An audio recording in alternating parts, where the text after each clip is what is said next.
pride, passion, and pageantry of college football lives here. This is the Paul Finebaum Show, Hour 3 podcast. This might be college football heaven.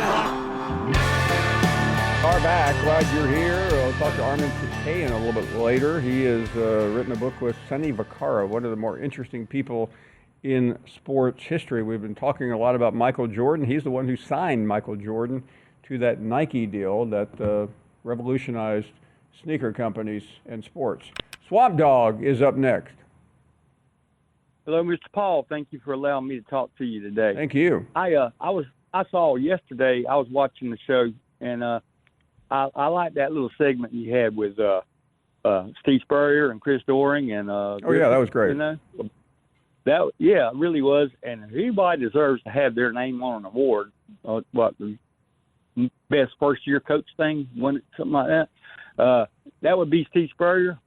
That man won a conference championship at Duke when a lot of people didn't even know Duke played football back in those days. You're right. You know? They knew about basketball, and he won there.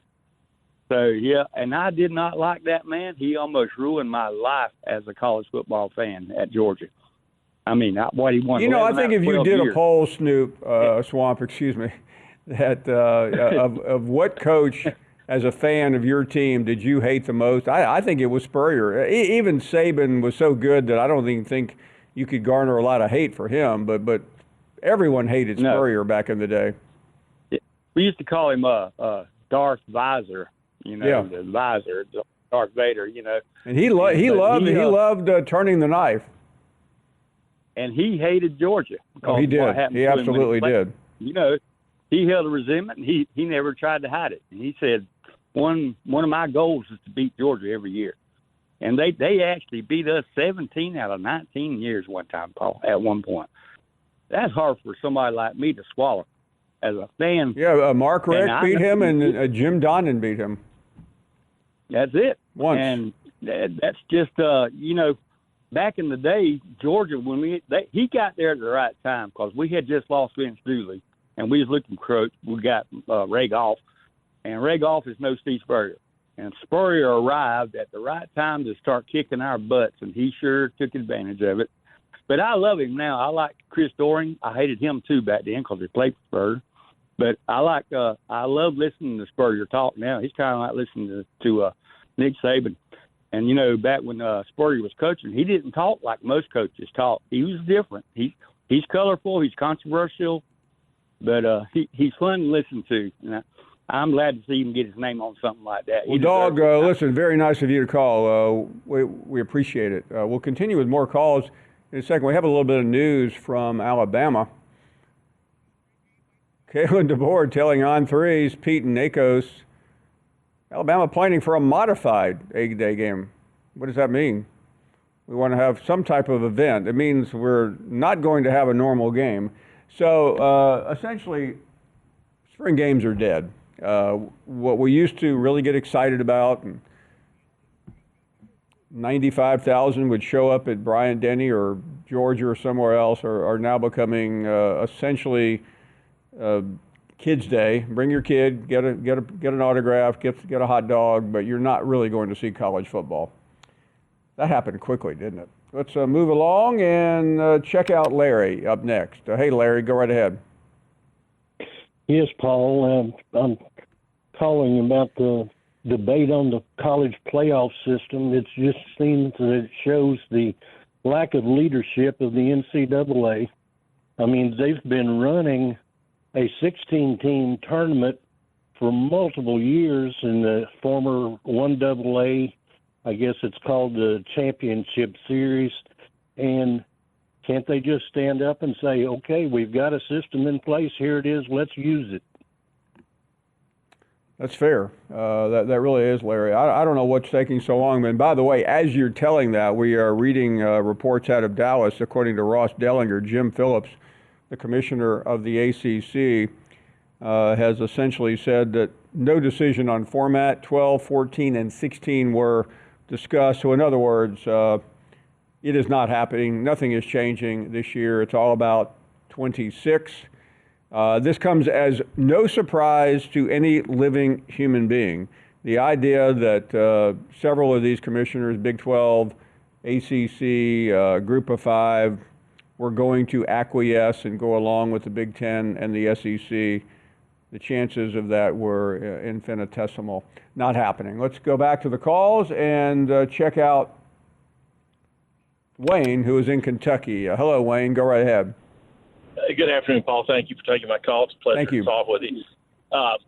Couple of quick things, a quick comment, and then a quick question. Number one, an enthusiastic second to the motion to have James Carville on. Regardless of your allegiances, politically or in college sports, he's always worth a listen. Very quickly, he said one of the funniest things ever in politics back in the 90s, more than 30 years ago, when Ross Perot was running as a third-party candidate for president. And he dropped out, and one of the reasons he accused the Bushes of conspiring to disrupt his daughter's wedding. And James Carville said, "How do you mess up a Texas wedding? Does everybody stay sober and go home with their own wife?" That is funny. And it's hilarious, and he's always worth a listen. Now, my quick question: this must be from an alternate universe, a Kentucky fan calling in the middle of basketball season to ask a football question. But given that our basketball coach last year, of course, John Calipari, left rather unceremoniously, I'm really interested in your take on whether or not that may happen with Mark Stoops next year. As some folks may not know, he's the dean of SEC football coaches, but his seat is a little hot, and there are very few options. Stay, pay him a big bunch of money, or he leaves of his own volition. And I don't know which one of those is going to happen. Just interested in your Wayne, take. I think what Stoops is counting on right now is that Eli Capilouto remains the Kentucky president, and I don't know how much longer that will happen, and Mitch Barnhart, because those are his two staunchest supporters. But Yes, presidents and ADs will only stay with you so long. Mac Brown thought he had support at Chapel Hill, and he found out he didn't. But Stoops' last 2 years have been pretty weak. And, everyone appreciates what he's done, but at some point you can't just keep relying on what you used to do. And, considering what he said in relation to Calipari, that Kentucky is a football school, I don't know how those words are being digested right now in his stomach, but I bet not well. Well, it'll be interesting if nothing else. Thank you, Paul. Thank you very much. Really good to hear from you. This last guy was called out. Who called him out recently? Was it Squirrel? Yeah, I think it was. Johnny B is up next. You know what? I really just don't even know how to address Squeal. What a waste of time. He calls in with that monotone Debbie Downer, eat a handful of Soma's voice every time he calls in. Constantly complains about everything. I've never heard him say anything interesting or funny, but he's like wishing. I wish you'd do this. I'd wish you'd do that. Paul, you're a host. You're not a genie in the bottle.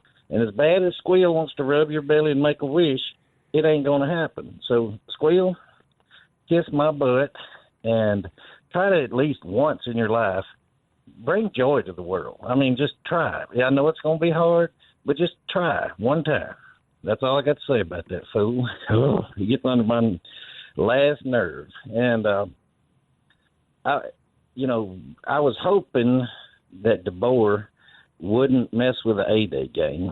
And, the similarities between he and Ray Perkins are starting to grow, near to each other. Don't you see this as like, okay, we know he's going to be gone in a year, so we'll just pin this on him too. But do you think that? I mean, I really can't believe that they altered the A-Day game. What do you think about that? Well, it's not like he came up with it on his own. Everyone is doing that, so it's not that dramatic. I just think that. I just thought, Bama's draws 80,000 or the whole crowd, and and people like we've been addressing. That's their only time to get to go to a lot of things, and I don't see the point in it, but you knew it was coming. But that MJ guy, I got news for him before I go. If you're just going by an M and a J, and your favorite player is LeBron James. Why not just go to an L and a J?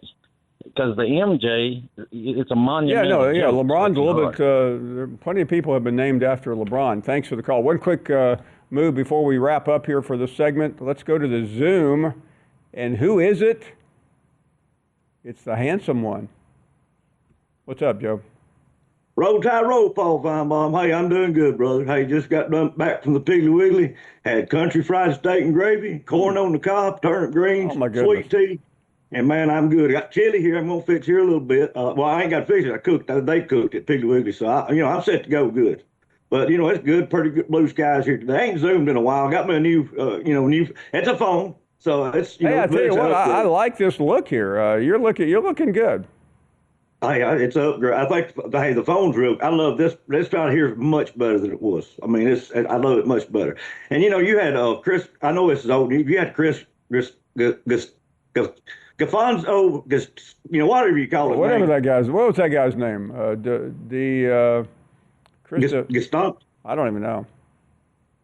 It sounds Italian to me, but anyway, he was busy, Paul, because when he was on your show Friday night he was on Greg Gutfield's show. Oh, what's it? Chris DiStefano is his name. DiStefano, yeah, DiStefano. So do you like Gutfield? He's like the rage of the industry right now. I do. It's more comical, and okay. But listen to this. Chris was also on Brian Kilmeade. They moved Brian Kilmeade Sunday night. Oh my goodness. He was on there with Chris Rock, Senator Ted Cotton, and so he's getting around, Paul. I know he's saying he's got a show in Madison Square Garden in September, so I don't think I'll be in New York, but if I am, I'm going to go see that. Well, I'll tell you what, why don't we both go together? I'll get the tickets from Chris. Hey, we can do that. We can do that, Paul. Have you ever been to New York? I've been in New York State, but not New York City. Can you imagine Handsome Joe walking down Fifth Avenue? Oh, man, Paul, that'd get mugged. No. We got you covered. We'll walk down right past Trump Tower all the way down to Central Park. I mean, I think we'd have a blast. Well, we'd need some bodyguards, Paul, to keep the women off of us. I mean, that's the only thing. You know what? You're right about that. And, I was going to call in yesterday, but I got so mad listening to Jim or what Jim had done. I didn't know this until yesterday, but I was so mad. I had to cut the TV off and just get a ride and just get my mind off of it, because there's nothing more low life than somebody that's going to poke fun or say anything stupid about somebody that's got some kind of, disease or physical disability. And these kind of people, Paul, they're well placed in the earth for this. I mean, it's not, and anybody that claims to be a Christian, there's no way you can be and treat people that way. I mean, there's just no way. But anyway, Paul, I'm glad you got in. Alabama won, beat Kentucky Saturday night, so I'm happy for that one. And but I agree with what you said. I think yesterday that or maybe been today, but it's going to be a great SEC tournament when it comes up, because we got so many teams now. It's going to be off the hook. I mean, it's going to be lit in Nashville. Well, Joe, hey, listen, you made me hungry talking about the pig. Thanks for the call. We are up against the break right now. That's a great Zoom right there. We'll be back. More to come right after this. You're listening to the Paul Finebaum Show podcast. We are back, and let's check in with the artist known as AC. Mr. Finebaum, thank you so much for taking my call. I don't want to be referred as artist, okay? No more. I want to be known as Legend Killer. Let me ask you a question, Mr. Finebaum. So what's the latest update on Johnny in St. Louis? I'm very intrigued. So what's the latest update? What was that again, AC? I got lost in translation. Sure. Probably the translation is horrible in America, of course. What's the latest update? We don't have a latest. Is what we have. No update. Okay. All he did was he called yesterday in a very meek voice and said, "Help me, help me." Sounded like he was being carted off to jail. On the podcast. I wonder what happened to that podcast. I didn't hear that. That's not what I heard last night on the podcast. But let me ask you a question. So since Legend said Jim should be taking off the Ring of Honor, so my question is, are you going to? That is up to the committee, but I have heard through various sources that the committee it's a secret committee. the committee is contemplating whether to strip him of that honor. Well, it is worth remembering, AC, that the committee originally did not want him in there, and I pushed my weight around saying I thought he deserved to be in based on his legendary appearance. I remember that. But I know who should be the deserving person. That should be Jay in Huntsville, Alabama. This is my second time telling you. So if you need a replacement, that should be your replacement. Well, Jay's only called one time. He's only called once, so he did have. Yes, and that's more memorable. Yes. And that's he had one of the most memorable calls, possibly the most memorable. Thanks for your contribution tonight. Big Daddy in South Carolina. Hello, Big Daddy. Good afternoon, Paul Finebaum, the future New York City resident. I understand you and Handsome Joe are headed to the Big Apple.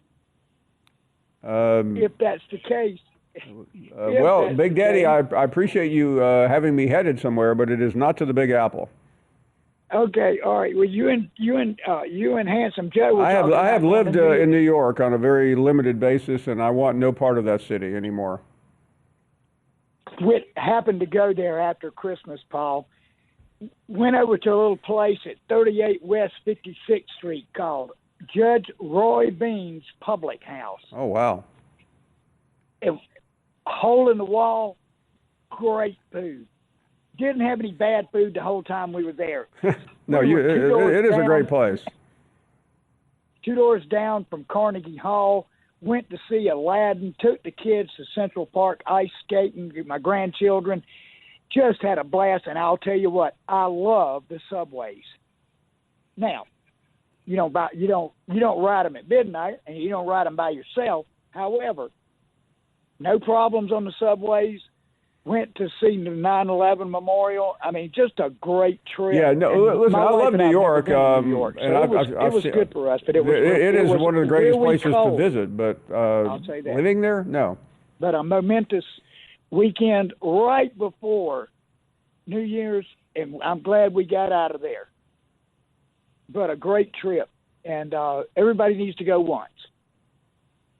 Well, Big Daddy, thanks for the tourist heads up there. Let's talk to Thomas up next in Maryland. Hello, Thomas. Hey, thanks for taking the call. Thank you. I have been enthralled by women's basketball, specifically in the SEC this year. Do you still view it as a 3-team race, or just Texas and Carolina? Who do you think's going to come out ahead? I think ultimately you have Texas, Carolina, and LSU. They're all great. For sure. I'm not even sure how to handicap it right now because I think they're all I think they're almost all on the same plane. If you had to pick, who's your pick? I think I would probably stay with South Carolina in spite of everything.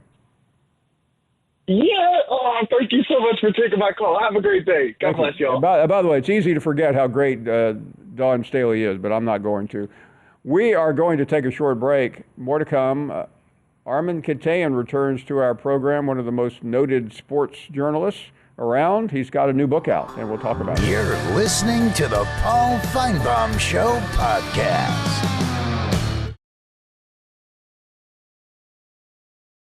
And we are back, and really one of the great sports journalists in modern history is about to join us again. He's got another book out, and this one is pretty fascinating. The name of the book, Legends and Souls, the memoir of an American original, the story of Sonny Vaccaro. And if you don't know that name, you have not been paying close attention to the sports scene for the last 45 years. Armin, really great to say hello to you. It's always a pleasure. Congratulations again. You've had so many New York Times bestsellers, and I have no doubt this is headed straight to the top. How are you? I'm good, man. Good to talk to you again, Paul. Well, listen, you covered college basketball for Sports Illustrated a million years ago, so I don't need to ask you how you intersected with Sonny Vaccaro. It was impossible not to, but I am curious just about your relationship before we get to the book. Yeah, it's interesting. I've known Sonny for nearly almost 40 years. You have to go back to my days at at Sports Illustrated in the late 80s, and we were investigating the influence of shoe companies in the summer league and the corruption of the summer basketball scene. And Sonny was certainly at the center of that. And that became a book called Raw Recruits that Alex Wolf and I put together. And there's a great quote in the back of the book, it's a cesspool and we start the process. And that was from Sonny himself. And, our relationship and friendship, has just gone on over, coming from the late 80s until now. So I followed the scene. I certainly have followed Sonny's career. But it's interesting, I was working on The Price with John Talty, as you well know, Paul, and thank you for your kind words about that book. But I was interviewing Sonny back in August of 23 for The Price for a chapter that became Oppenheimer. And I asked him about the book because so many of us in the business knew that he had been working on this book for years. And it turns out it was 7 years. And it had kind of stalled out. And as things turned out, we started talking kind of in the spring of last year. And they were in a position where they kind of needed help. And so I said, look, if you're looking for a collaborator on this, I'd love to see what you have in the manuscript. And to be honest, the manuscript was all there. It was just an enormous piece of work. It was 152,000 words, and it was in pretty desperate need of some reorganization and some reshaping and cutting and trimming and polishing. But the guts of the book was there, and it was just a fascinating story. And, as you said, I've known Sonny a long time, but there are at least a dozen, maybe 24 things in this book that I really didn't understand clearly, certainly from Sonny's point of view. And you really do, in this memoir, get an inside view of some really seminal moments in the history of sport and sports law. Yeah, I hate to trivialize him because it's almost the first question anytime you talk about Sonny, it's about Michael Jordan, but there's so many other fascinating subjects. The Jordan story is clearly one of the centerpieces of this book, but I'll ask you as the person who helped salvage this project, what stood out to you in digging into that manuscript and helping to shape it? Well, I think Jordan, first of all, because it's such a unbelievable moment. And, you sort of knew it obviously from the movie Air where Matt Damon plays Sonny, but that was, dramatized and fictionalized to a certain degree.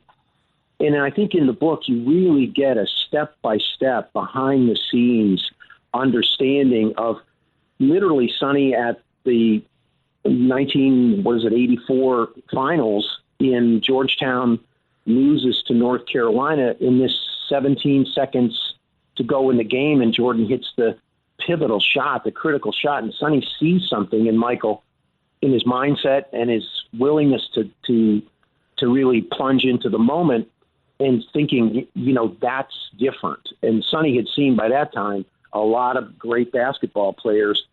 And then you jump ahead to a meeting, and I didn't really know about the Tony Roma's meeting in Santa Monica, and certainly I didn't know about the critical role that Billy Packer played in convincing Phil Knight to really go all in on the sponsorship of Michael. Nor did I know that Sonny put his job on the line when they said, "Are you willing to put your job on the line for this singular signing of Jordan?" And he said, "Yeah, I'll do it." So to me, that was a pivotal moment. And then, there's just some funny stories.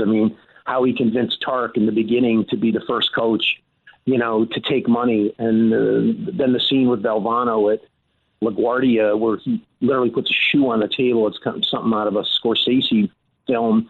And Jimmy thinks he's really asking Valvano to put up money to put his players in Nikes. And Sonny's like, no, we'll pay you.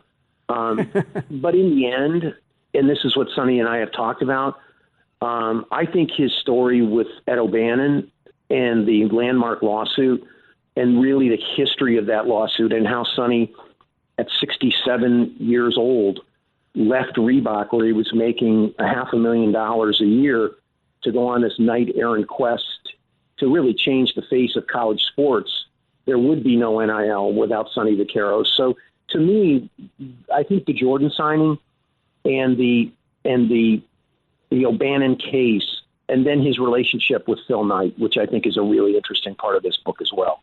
Just in reading about Jordan, it reminded me of a story that I covered on a daily basis 41 years ago that's almost inconceivable to remember now, but Bob Knight was the Olympic coach, and obviously Michael was a key player on the team, but Bob Knight cut Charles Barkley from that team. He didn't think he could cut it. And I mean, when it happened, it was just shocking. But then again, it probably helped shape another Giants career. But as far as, but I think he also cut John Stockton too from that team. I think that it was amazing, that roster. Yeah, no, I mean, obviously I was in Birmingham, Alabama. I didn't much care about Stockton, but I did care about Charles Barkley. And what's so amazing as we consume all this, and you know him so well. I've intersected with this guy occasionally, but the passion, the commitment, as you laid out, it's almost unprecedented and unparalleled, and really in sports history. Oh, I think so. I mean, Danny Wetzel today, wrote a column talking about the book, but saying that Sonny should be in the Basketball Hall of Fame as a contributor, and I think he's absolutely right. I mean, when you look at people's careers in sports, and you and I have covered it a long time, and you can maybe point to whatever, a dozen people that have had these seminal moments, one moment where they have changed the game. I think you can, in Sonny's life, you can point to the beginning of the Roundball Classic, the Dapper Dan, the ABCD camp, the decision for Nike to pay coaches, which was nothing but Sonny Vaccaro's idea that again changed the game, the Jordan signing, the record contract there, the landmark O'Bannon lawsuit. That's 4, 5, 6 things that really changed the face of sports. And what I love about this book, and you know this as well as I do, I mean, we're living in a fairly divided period of time in our country right now, and it's kind of infected with this mean-spiritedness that's going back and forth. And what this book has, which a lot of other memoirs I think don't have, it has honor and it has humility, and it has an uplifting message of a kid out of Trafford, Pennsylvania, who was a terrific high school athlete that really didn't know where he was headed in life.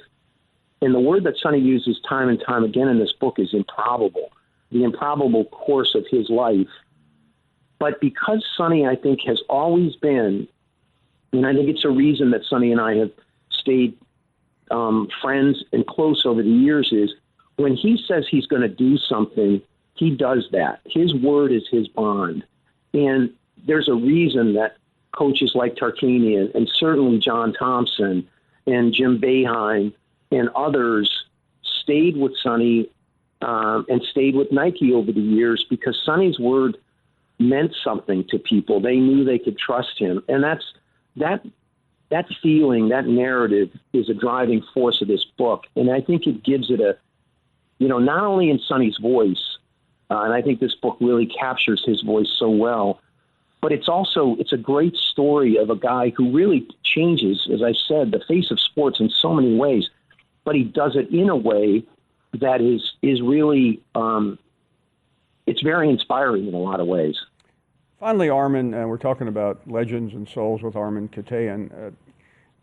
I'm an observer from a distance. I've intersected with him, but I've always felt that for many reasons, and I'm sure you can expound on them, he's never quite been appreciated, maybe fully respected by whatever the norms are in our industry. Maybe this book will help. The movie certainly didn't hurt because it's in the popular culture, but I'm particularly interested in you commenting on that as we wrap up. I think you're right. I think, Sonny was called a sneaker pimp, and things worse than that by people in the business. There's always been, there's been countless stories, Soul Man, the documentary, Air, thousands of articles and interviews that Sonny has done over the years, but it's always been through someone else's perspective. And I think because of that culture in the summer leagues and Sonny being, quote unquote, the godfather of summer basketball, almost seemed, treated like a by the press as a mafia don. I totally agree with you. I think he was marginalized in a lot of ways, and his accomplishments were diminished. And this is Sonny Vaccaro's story, and it's Sonny Vaccaro's voice. And we've had this conversation, Sonny and I, many times, and every word in that book has been gone over countless times, and it's backed by facts. And it's his story, his way, at 85 years old, and I was just really proud to be a part of it. Again, Armin Katayan, just so great to visit with you, and I hope to talk and see you again soon. Armin, be well. Congratulations on yet another classic. Okay, Paul, thank you. I appreciate it so much. Thanks a lot. You bet. Our Legends and Souls, an American original, Sonny Vaccaro with Armin Katayan, and we will be right back. You're listening to the Paul Finebaum Show podcast. This game, Kentucky heads to Norman. You don't see that very often. Brooks is up next in Iowa. Hello, Brooks. Hey, Paul. This is Brooks from Iowa. Just a concern about you SEC lovers down there. Everything is about the national title, and I tell you what, I'm a Golden Gopher fan, even though I live in Iowa. And for us, it's a little frustrating that that's all you care about. We have other games we love playing for. Little Brown Jug with Michigan, Paul Bunyan Axe with Wisconsin, Floyd of Rosedale with Iowa. We've won 7 bowl games in a row. Now they might be the What's the Matter with You Bowl or lower level bowls, but why can't we celebrate all levels of success, not just national championships? Everything's about the title. There's more to it than that. Love your kids because they're yours, not because they're great. That's all I have, Paul. Well, good. Thank you very much. I've been to Iowa once or twice, and I think that's very emblematic of the people of that state. And it would be nice if everyone was like that. Unfortunately, they are not. Tanner is up next in Titletown. Hey, Mr. Paul. Hope you're doing well. And you were spot on. It'd be nice if everybody was like that. But, Paul, I just want to say, and I'm sure, many people have said it, and we're going to keep doing it, but prayers to I-Man. When I found out he had cancer, it get that feeling in your stomach. Both of my grandfathers have had prostate cancer. My mother, when I was in high school, had breast cancer. My grandmother's also had breast cancer. It's a disease that doesn't discriminate. If you live long enough, you're going to get it. And I'll never forget my granddad sat me down when I was younger and made me watch the Jimmy V speech. And just to wish hatred on somebody, it's pure ignorance. And, I'm no preacher. I take my relationship with God rather seriously, but I'm no preacher. But there's a reoccurring theme throughout the Bible, from Leviticus to Luke and Romans and Galatians. And Galatians 5:14 kind of sums it up short and sweet. It says, for the entire law is fulfilled in keeping this one command: love your neighbor as you love yourself. And well, Jim, I'm going to pray for you, because for many years, for probably a decade and a half, I've heard you turn into this wicked person who used to talk ball, who used to bring substance to this program, but now it's just you spit hatred and vitriol and ignorance. And I almost would rather have cancer than to have a heart that is so just wicked. And so, I'm going to keep praying for you, and don't ever give up. I know you're not going to, but Paul, I can't even call him a man. I'll pray for Jim, because we're taught to pray for our enemies, and that's what, we as Christians do believe. It's hard sometimes. I know it's hard, but that's what we're taught, and that man he just hit a sore spot with me, and I've had to come on this program many times and let the world know he's not a representative of the Alabama fan base or the city of Tuscaloosa, and he's not a representative of this program. And I know I'm all for free speech, but I know free speech does not give you freedom from consequence, and I'm not for banning anyone. But Paul, if there was ever a time to ban someone from this program, I think the time is now, and I don't think there's any room for that anywhere. I want to just say you have this. A good day, Paul. I want to compliment you on just an outstanding call, and there's nothing more to add. I can't touch what you have said here. Thank you for the call. Wow. Daryl is up next. Hey, Daryl. Hey, Paul. How you doing, buddy? Very well. Hey, I was listening to Squirrel's call today about Grand Isle. And he was right about the bridges and all that, but that's my stomping grounds, man. I fished out of Leeville and Grand Isle and Fouchon my whole life. And about the little town of Leeville, the village of Leeville was wiped out by Hurricane Ida. The restaurant was blown away, washed away, nothing left. The grocery store washed away, nothing left. There's nothing left in Leeville except a bake shop and a motel that they rebuilt, and that's it. That's all that's left down there. And as far as James Carville, I wish you would get him back on the show, Paul. It'd be good to hear him again on the show. As I told you before, grew up with James, and I dated his sister in high school, so it'd be good to have you back on the show. Well, listen, I'll see what I can do. And I saw him about a year and a half ago. We had dinner with a group in New Orleans, and I mean, he is a character of the nth degree. He's way out there, and a lot of his predictions are wrong, but so are mine. Thanks for the call, Daryl. We will be back. Another hour to go. It's all yours. No more guests. It's just callers the rest of the way.